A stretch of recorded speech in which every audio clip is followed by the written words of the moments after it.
Balita mula sa lungsod ng Iloilo, huling-huli sa CCTV ang pagnanakaw ng isang lalaki sa isang aso. Si Sherlyn Belvis ng GMA Iloilo, naka-alerto 24.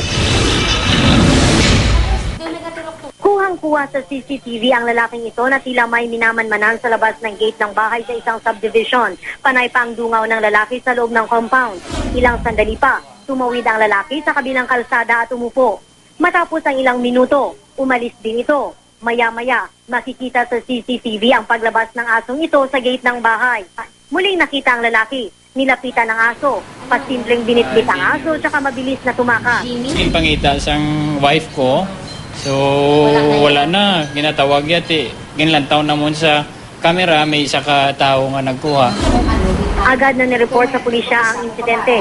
Bagamat di malinaw ang mukha ng dog napper sa CCTV, umaasa pa rin si Tommy na maibabalik ang alaga nilang si Rosie. Panay daw ang iyak ng kanyang anak mula nang nakawin ang kanilang paboritong alaga. Kung may baligyan, mabasi muna balaan Manila nga hindi ato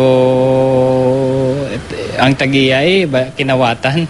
Mula dito sa Iloilo, Sherlyn Belvis, nakatutok 24 oras.